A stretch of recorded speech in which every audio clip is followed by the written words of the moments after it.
காவிரி ஆறு இந்திய ஆறுகளில் முக்கியமான ஒன்று. இந்த காவிரி ஆறு விவசாய வளர்ச்சியில் தமிழகம் மற்றும் கர்நாடகத்திற்கு நூற்றாண்டு காலமாக முக்கிய பங்கு வகிக்கிறது.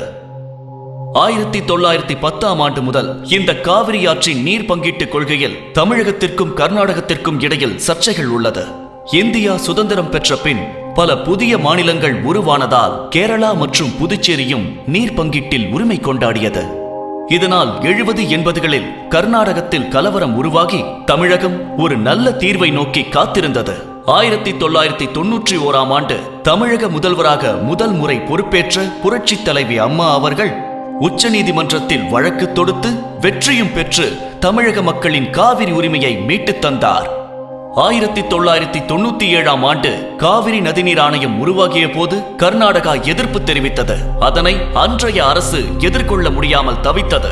2002ஆம் ஆண்டு மழையின்றி வறட்சி நிலை வந்த போதும் கர்நாடகா தண்ணீர் தர மறுத்தது. மீண்டும் தமிழக முதல்வராக இருந்த அம்மா அவர்கள் உச்ச நீதிமன்றத்தில் வழக்கு தொடுத்து இரண்டாவது முறையும் தமிழக மக்களின் உரிமையை மீட்டுக் கொடுத்து நீதியை நிலைநாட்டினார். தமிழக முதல்வர் அம்மா அவர்களின் விடாமுயற்சியால் காவிரி நதிநீர் பங்கீடு குறித்து இந்திய அரசு 2013ஆம் ஆண்டு ஒரு நிரந்தர தீர்ப்பை வெளியிட்டது.